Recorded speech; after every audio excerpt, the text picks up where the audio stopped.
성경 말씀 보시겠습니다. 오늘 은혜 받을 말씀은 신약 성경 두 군데 말씀을 읽도록 하겠습니다. 먼저 고린도후서 2장 12절 말씀부터 17절까지와 그 후에 에베소서 6장 1절부터 3절 이렇게 두 번 말씀을 같이 읽도록 하시겠습니다. 먼저 고린도후서 2장 12절 말씀부터 마지막 절 17절까지입니다. 신약성경 288페이지 있는 말씀입니다. 우리 다 같이 합독하겠습니다. 시작. 내가 그리스도의 복음을 위하여 드로아의 이름에 주 안에서 문이 내게 열렸으되 내가 내 형제 디도를 만나지 못하므로 내 심령이 편하지 못하여 그들을 작별하고 마게도냐로 갔노라. 항상 우리를 그리스도 안에서 이기게 하시고 우리로 말미암아 각처에서 그리스도를 아는 냄새를 나타내시는 하나님께 감사하노라. 우리는 구원받는 자들에게나 망하는 자들에게나 하나님 앞에서 그리스도의 향기니 이 사람에게는 사망으로부터 사망에 이르는 냄새요 저 사람에게는 생명으로부터 생명에 이르는 냄새라. 누가 이 일을 감당하리요? 우리는 수많은 사람들처럼 하나님의 말씀을 혼잡하게 하지 아니하고 곧 순전함으로 하나님께 받은 것 같이 하나님 앞에서와 그리스도 안에서 말하노라. 아멘. 그 뒤에 에베소서 6장 말씀도 읽겠습니다. 에베소서 6장 1절부터 3절 잘 아는 말씀인데요. 다 같이 읽으시겠습니다. 시작. 자녀들아 주 안에서 너희 부모에게 순종하라. 이것이 옳으니라. 내 아버지와 어머니를 공경하라. 이것은 약속이 있는 첫 계명이니 이로써 내가 잘 되고 땅에서 장수하리라. 아멘. 우리 서로 앞뒤 좌우에 있는 분과 인사 나누시겠습니다. 이렇게 인사하실까요? 하나님의 사랑하심이 늘 함께 하시기 바랍니다. 주 안에서 행복한 가정을 만드세요. 다시 한번요. 주님 앞에 갈 때까지 늘 건강하게 사세요. 오늘 설교 제목 한번 따라해 보실까요? 부모 공경과 향기 나는 삶. 오늘 이 제목으로 어버이 주일날 하나님께서 우리에게 주신 말씀을 함께 나누며 은혜 받으려고 합니다. 사랑하는 여러분, 오래 따스한 햇살 아래 꽃말이 영원한 사랑인 이밤나무의 하얀 꽃이 마치 우리들 어머니의 단아한 모습을 느끼게 하는 이때에 오늘 우리는 어버이 주일을 맞이하여 한자리에 모여 예배 드리려고 합니다. 오늘 우리의 마음은 자연스럽게 우리를 낳아주시고 길러주신 부모님을 향하게 됩니다. 마치 거대한 나무가 깊은 뿌리로부터 생명의 수액을 공급받듯이 우리는 부모님이라는 생명의 뿌리를 통해 이 세상에 태어나고 자라왔습니다. 우리가 기억하지 못하는 순간부터, 아니 우리가 어머니의 태 안에 있을 때부터 부모님의 사랑과 희생은 시작이 되었습니다. 10달 동안 어머니는 온갖 불편함과 고통을 감내하며 우리를 품으셨고 아버지는 가정을 지키고 새로운 생명을 맞이할 준비를 하시며 노심초사하셨습니다. 그리고 마침내 우리가 세상에 첫 오렴을 터뜨렸을 때에 부모님은 세상 그 무엇과도 바꿀 수 없는 기쁨의 눈물을 흘리셨습니다. 그것은 단순한 생명의 탄생을 넘어선 하나님의 창조 섭리 안에서 이루어진 거룩한 기적이었습니다. 갓난아기였던 우리를 밤낮으로 돌보시며 뜬 눈으로 밤을 지새우셨던 날들, 우리가 첫 걸음을 떼었을 때 기뻐하시며 손뼉 치시던 모습, 서툰 말로 엄마, 아빠를 불렀을 때 감격에 겨워 우리를 끌어안으시던 그 봄의 온기를 기억하십니까? 우리가 아플 때 함께 아파하시고 눈물 흘리시고 우리의 작은 성공에도 세상을 다 얻은 듯 기뻐하시던 부모님의 모습은 우리의 가슴 깊이 새겨진 영원한 사랑의 증표입니다. 부모님의 사랑은 때로는 따스한 햇살 같았고 때로는 거센 비바람을 막아주는 우산과도 같았습니다. 우리가 잘못된 길로 갈 때는 매서운 회초리로, 때로는 간절한 눈물의 기도로 우리를 바른 길로 인도하셨습니다. 그 모든 과정 속에는 우리 자녀가 더 나은 사람으로 성장하기를 바라는 애끓는 어머니 아버지의 마음, 그리고 세상의 풍파 속에서도 굳건히 서기를 바라는 간절한 부모님의 소망이 담겨 있었습니다. 오늘 우리는 그 깊고 넓은 사랑에 대한 감사의 마음을 모아 하나님 앞에 나왔습니다. 그러므로 어버이 주일은 단순히 형식적인 기념일이 아니라 우리의 존재의 근원이신 부모님께 진심으로 감사드리고 그분들을 통해 우리에게 생명과 사랑을 허락하신 하나님께 영광을 돌려드리는 거룩한 시간입니다.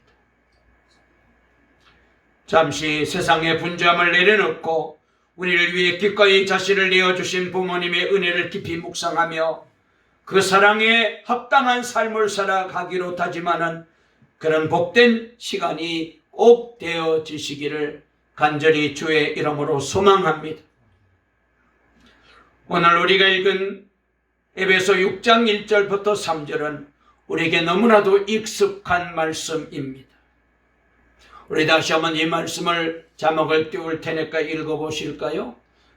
시작. 자녀들아, 주 안에서 너희 부모에게 순종하라. 이것이 옳으니라. 내 아버지와 어머니를 공경하라. 이것은 약속이 있는 첫 계명이니 이로써 내가 잘 되고 땅에서 장수하리라. 아멘.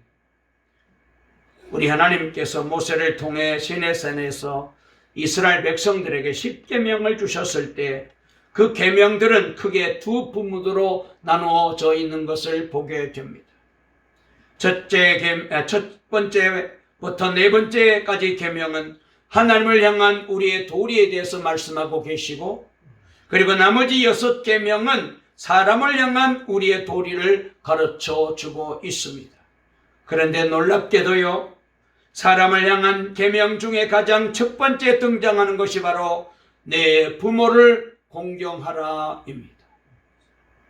이는 하나님께서 인간관계에서 부모 공경을 얼마나 중요하게 여기시는지를 분명하게 잘 보여주는 말씀입니다.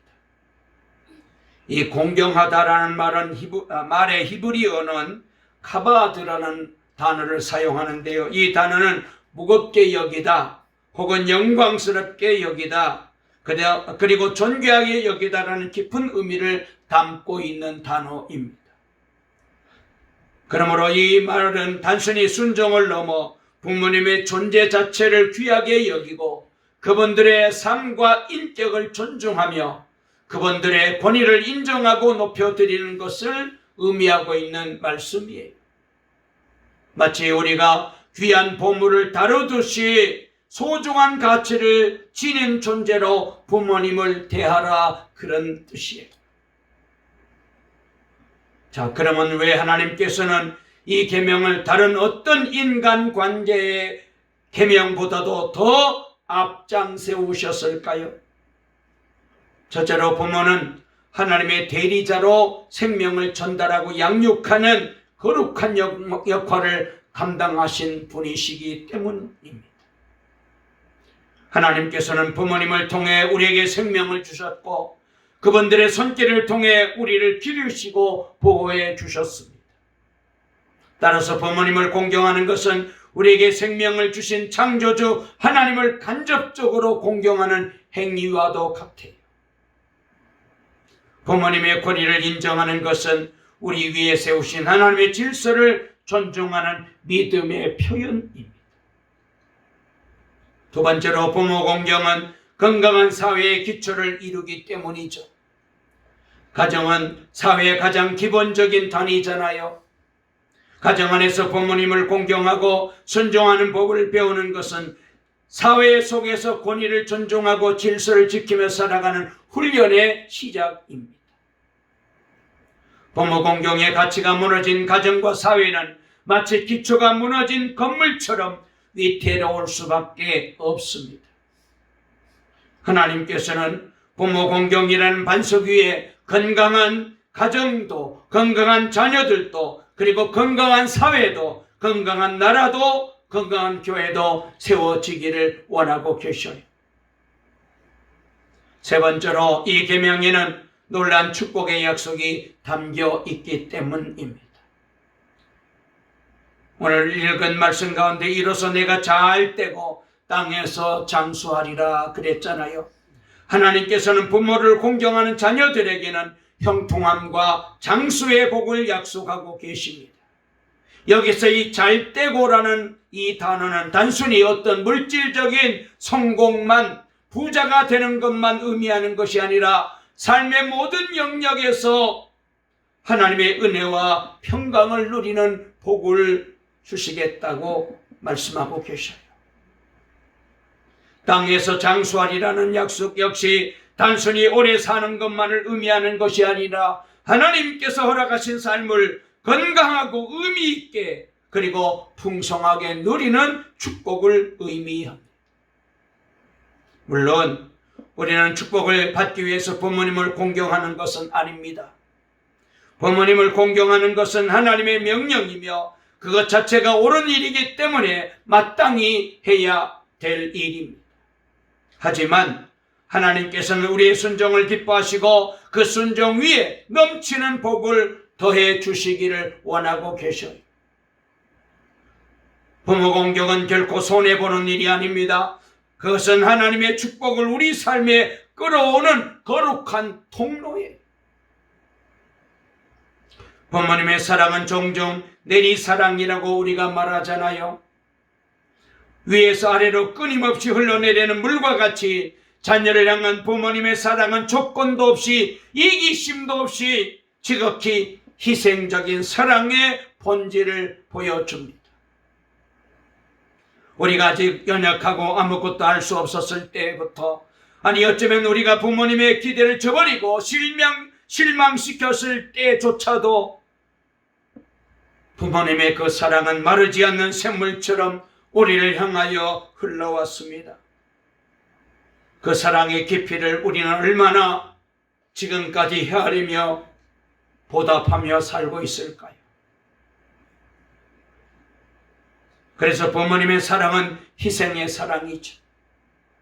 부모님은 우리를 위해 기꺼이 자신의 시간과 에너지와 재능과 꿈을 희생하셨습니다.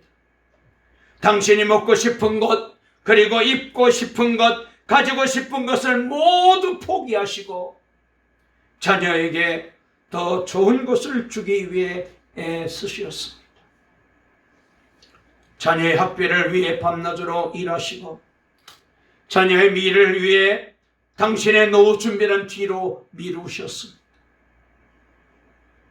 우리가 편안하게 잠든 밤에도 부모님은 우리의 장래를 걱정하며 잠 못 이루셨고 우리의 필요를 채우기 위해 보이지 않는 곳에서 그렇게 피땀을 흘리셨습니다.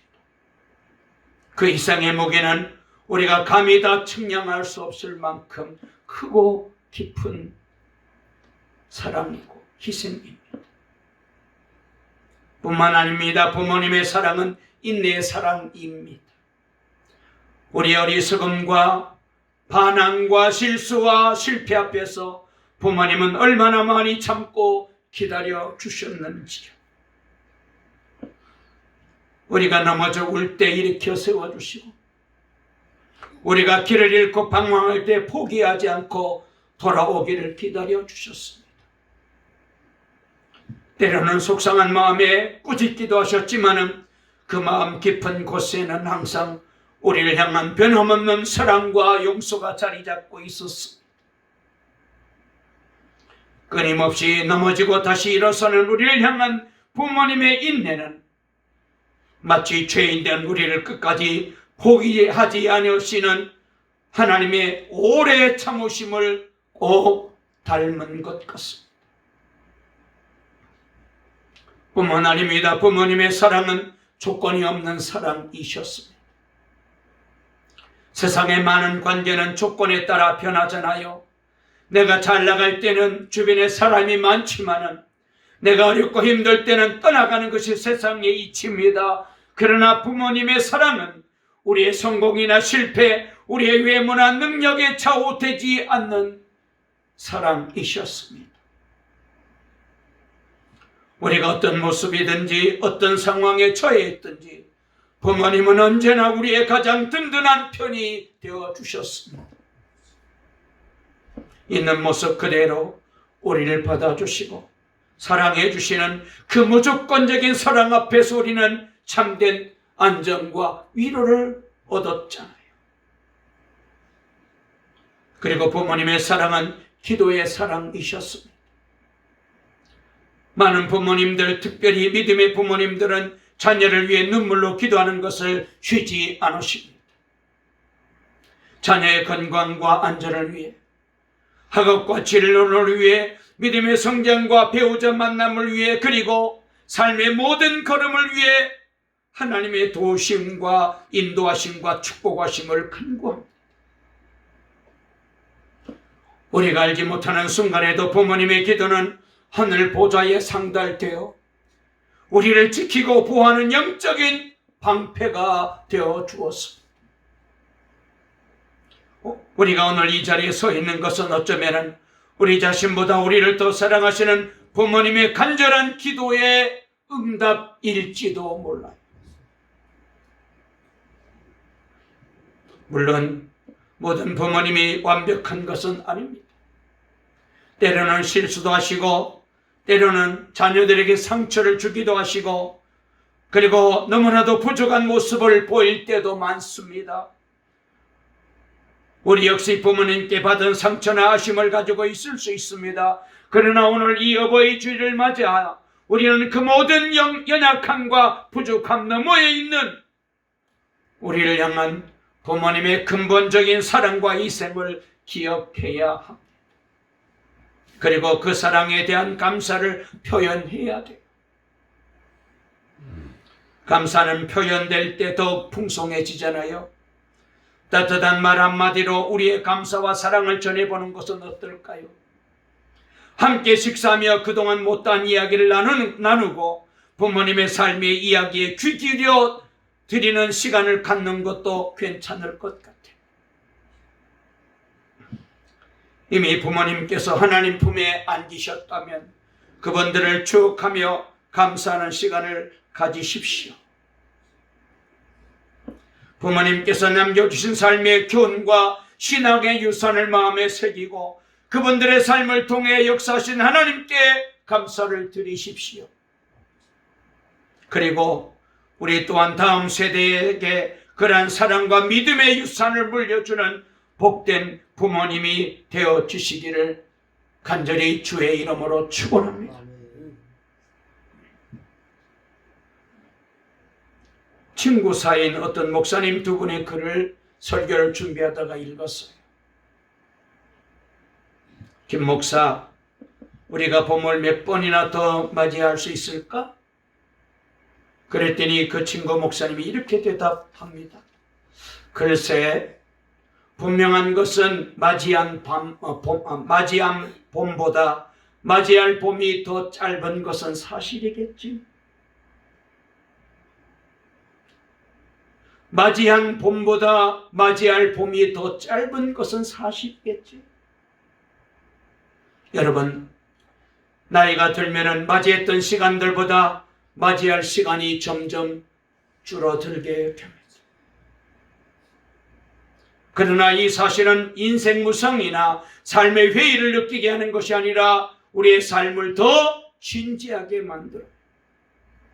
죽음에 대한 인식은 삶을 의미 있게 살아가도록 만들고 지금 발딛고 사는 세상 너머를 바라보게 하는 놀라운 은혜가 있어요. 여러분, 인간의 유한성을 깨달은 인간만이 존재 너머의 하나님을 인식하고 살아갈 수 있어요. 그러나 죽음이 없었다면 우리는 삶의 의미 같은 것들을 찾을 수가 없었을 것입니다.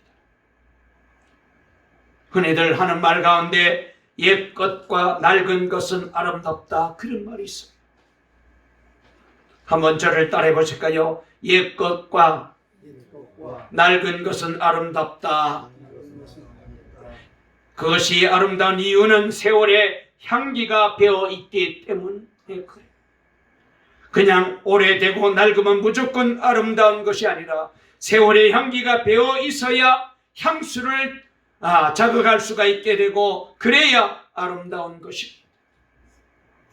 나이가 들수록 깊이 생각해야 할 것은 바로 이 부분인 것 같아요. 옛것이 존중받아야 하는 이유, 그것은 바로 세월의 향기를 품고 있기 때문인 것처럼 어버이로서 존경을 받고 존중받는 삶을 살고자 한다면 세월의 향기를 품고 살아야 합니다. 세월의 향기를 품지 못하고 나이만 많이 있어서 어른 대접을 받는 시절은 지나갔다고 생각해요. 그래서 어버이 주일에 제가 향기로운 삶을 사십시오라는 덕담을 드리기 위해서 부모 공경과 향기로운 삶의 주제를 가지고 말씀을 준비하게 되었습니다. 오늘 우리가 읽은 고린도후서 2장 12절부터 17절에는 이것을 그리스도의 향기로 표현하고 있어요. 그리스도의 향기를 가득 품은 사람은 레위기 19장 32절 말씀처럼 공경을 받을 거예요. 제가 말씀을 읽어드리긴 띄웠군요. 말씀하라면 읽어드릴까요? 같이 읽을까요? 시작. 너는 센 머리 앞에서 일어서고 노인의 얼굴을 공경하며 하나님을 경외하라. 나는 여호와이니라. 아멘. 이 말씀을 쉬운 말씀으로 제가 읽어드릴게요. 너는 백발이 성성한 어른이 들어오면 일어서고 나이 든 어른을 보면은 그를 공경하여라. 너희 하나님을 두려워하여라. 나는 주다. 그런 뜻으로 이 말씀을 번역할 수 있어요. 오늘 함께 예배드리는 모든 어버이들께서는 이렇게 공경받는 삶을 살아가시는 귀한 향기 나는 어른들 되시고 부모님들이 다 되시기를 주님의 이름으로 축원합니다. 오늘 제가 어버이 주일을 맞이하면서 여러분에게 드릴 선물을 이렇게 공경받는 삶을 살아가려면 어떻게 살아야 되는지에 대해서 3가지 말씀을 드리려고 그래요. 첫째로 그리스도를 아는 지식의 향기를 품고 살아야 돼요. 오늘 여기 고린도후서 2장 14절 말씀을 우리 다 같이 다시 한번 읽어보시겠습니다. 시작. 항상 우리를 그리스도 안에서 이기게 하시고 우리로 말미암아 각처에서 그리스도를 아는 냄새를 나타내신 하나님께 감사하노라 그랬어요. 이 말씀을 다시 한번 읽어드리면 그리스도를 아는 지식의 향기를 어디에서나 우리를 통하여 풍기게 하시는 하나님께 감사를 드립니다. 그런 말씀이거든요. 자, 우리가 아는 얘기를 좀 더 해볼까요? 지식과 지혜는 조금 다르잖아요. 차원이 달라요. 나이 드신 분들이 마땅히 공경을 받아야 하는 것은 지식 때문이 아니라 그분들에게는 지혜가 있는 거예요. 지식이야 젊은이들이 훨씬 더 많습니다. 요사이 AI 시대에 들어와서 도저히 우리로서는 아무리 듣고 설명 들어도 이해가 안 되는 그런 부분들이 많은데 젊은이들은 다 알아요. 지식은 젊은이들이 우리보다 훨씬 몇 배 더 높습니다. 지식은 책상머리에서 배울 수 있지만 그러나 지혜는 삶으로 배우는 거잖아요. 어떤 지혜는 나이가 되어야만 비로소 깨닫게 되는 지혜도 있어요. 젊었을 때는 아무리 얘기해도 못 알아들어요. 나이가 들고 난 다음에 아하, 바로 이런 얘기였구나 깨닫게 되죠. 노년의 삶이 축복된 이유는 더는 지식이 높아지는 것이 아니라 지혜가 깊어지기 때문이에요. 젊은 시절에는 지식을 쌓기 위해 책을 읽었다면 노인이 되면 그 지식이 녹아 지혜가 됩니다. 그래서 똑같은 책을 읽어도 젊은이들은 지식을 얻으려고, 노인들은 지혜를 얻으려고 책을 읽는 거예요. 그리스도를 아는 지식의 향기가 그리스도를 아는 지혜의 향기로 바뀌는 시기가 있습니다. 젊은 시절의 신앙이 지식에 의한 것이었더라면 노년의 신앙은 지혜에 의한 것이에요. 살아보니 깨닫게 된 것, 바로 그게 지혜이거든. 그러나 이 지혜는 저절로 오지 않습니다. 그래서 그리스도를 아는 지식의 향기라고 말씀하고 있는 거예요. 지식을 얻으려면 공부를 해야 되듯이 그리스도를 아는 지식의 향기를 품으려면 어떻게 해야 될까요? 하나님의 말씀을 늘 묵상해야 돼. 말씀을 읽고 말씀을 날마다 묵상해야 돼. 성경을 읽고 묵상하면서 이전에 깨닫지 못했던 깊은 뜻을 묵상하는 것이 바로 지혜를 얻는 방법이에요. 이래야 멋지게 나이가 들게 되고 자녀들로부터 공경받는 삶을 살 수가 있어요. 두 번째로, 공경받는 부모님으로 살아가려면 그리스도의 향기를 품어야 돼요.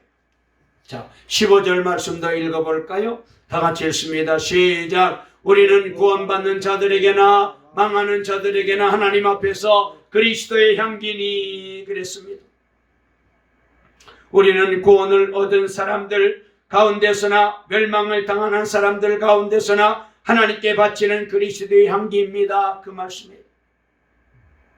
그리스도인들은 믿는 이들에게 뿐 아니라 믿지 않는 사람들에게도 향기로워야 됩니다.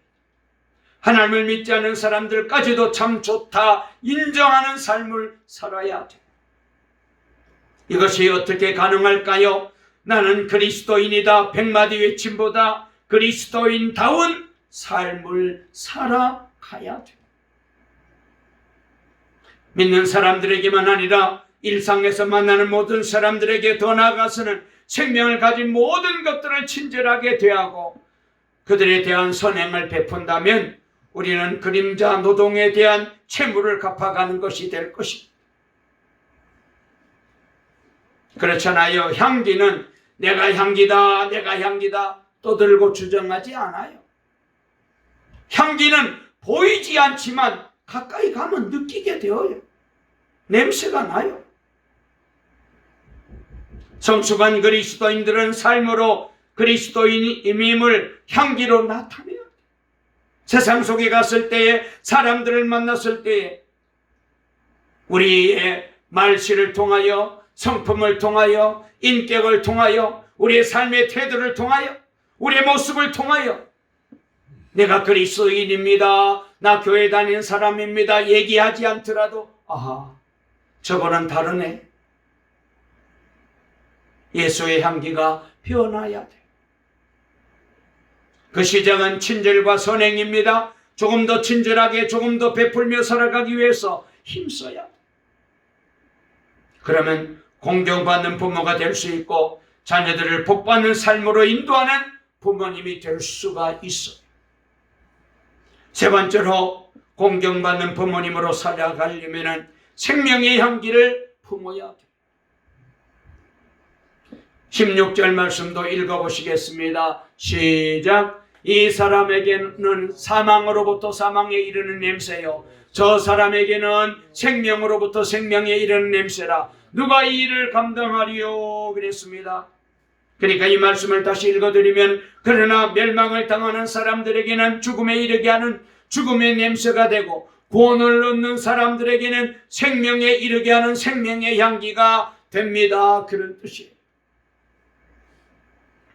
조금 이해하기 어려운 말씀인데요, 사도 바울과 그 일행이 그리스도의 향기를 전했지만 어떤 이들은 그것을 죽음의 냄새로 맡아지게 되었고, 어떤 사람들에게는 향기가 되었다는 것입니다.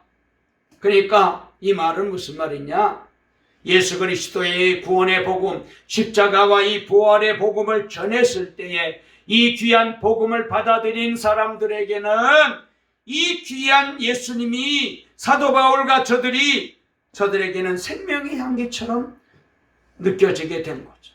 그런데 복음을 받아들이지 않고 배척하는 사람들에게는 죽음의 냄새가 돼요.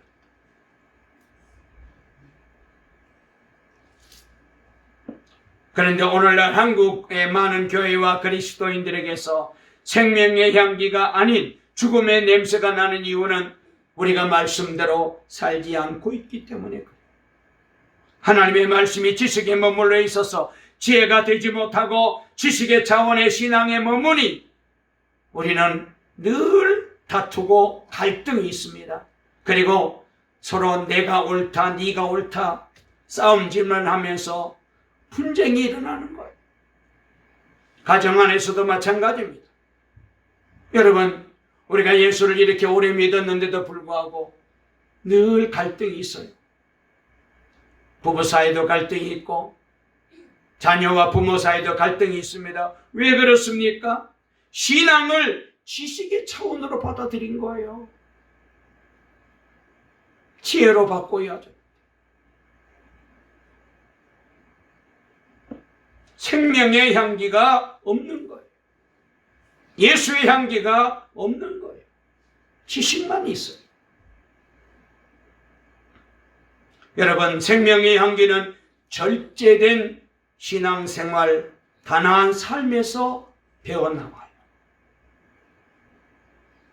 나이가 들수록 우리는 조금 더 단순하게, 조금 더 소박하게, 조금 더 단아하게 살아가려고 노력해야 돼요. 말씀을 해석하지 말고 삶으로 살아갈 수 있도록 힘써야 돼. 말씀이 옳으니 그러니 왜 저 사람은 저렇게 말씀대로 안 살고 예수를 안 믿느니 그렇게 따지지 말고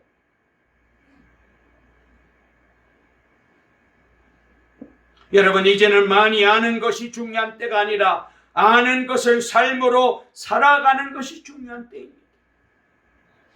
그래서 그저 단순히 밥을 하고 있을 뿐이고 설거지만 하고 있을 뿐인데도 청소만 하고 있을 뿐인데도 가정에서 생명의 향기가 풍기게 되는 거죠. 일상의 삶이 생명의 향기가 되는 경지에 이르러야 돼요. 이렇게 지식의 향기, 그리스도의 향기, 생명의 향기를 품고 살아가는 어버이를 공경하지 않을 자식이 세상에 어디 있겠어요? 부모를 공경하면 당연히 하나님이 주시는 복을 누리게 되는 것입니다. 어느 때를 살아가시든지 저마다 지식의 향기, 그리스도의 향기, 생명의 향기를 품을 수 있습니다. 오늘 함께 예배드리는 우리 동강의 모든 성도님들께서 하나님께서 기뻐하는 향기 있는 삶을 살아갈 수 있도록 은혜 주시고 그리고 복 주시기를 주의 이름으로 축원합니다. 아멘. 말씀을 마치겠습니다. 오늘 어버이 주일을 기점으로 우리의 가정마다 부모님을 향한 공경과 감사가 넘쳐나시고요. 그리고 자녀를 향한 하나님의 사랑과 지혜로운 양육이 이루어지며 하늘 아버지를 향한 온전한 신뢰와 사랑이 더욱 깊어지시기를 바랍니다. 그리고 참된 지식의 향기와 그리고 참된 그리스도의 향기와 생명의 향기가 갈급한 이 시대를 우리가 살잖아요. 그래서 누구를 탓하기 전에 내가 먼저, 우리가 먼저, 우리 동광교회가, 우리 가정이 먼저 지식의 향기를 품어내고 그리스도의 향기를 품어내고 내가 먼저 생명의 향기를 품고 살아갈 때에 가정과 교회 안에서 서로 기쁨을 나누게 될 것이며 서로에게 복을 끼치는 놀라운 은혜가 넘치는 천국을 만드는 가정을 이룰 수가 있을 거예요. 그리하여 우리의 모든 가정이 세상 속에서 하나님의 사랑과 축복을 증거하는 아름다운 공동체로 굳건하게 서 가시기를 간절히 주 예수 그리스도 이름으로 축원합니다. 축원합니다. 기도하십시다. 사랑과 은혜가 풍성하신 하나님 아버지, 오늘 어버이 주일을 맞이하여 저희를 이 자리에 불러주시고 생명의 뿌리 되신 부모님의 사랑과 은혜를 다시 한번 깊이 생각나게 하시니 감사드립니다. 부모님의 존재를 귀하게 여기며 그분들의 말씀에 귀 기울이고 연로하신 부모님을 사랑으로 섬기며 돌보는 일에 최선을 다하게 해 주시옵소서.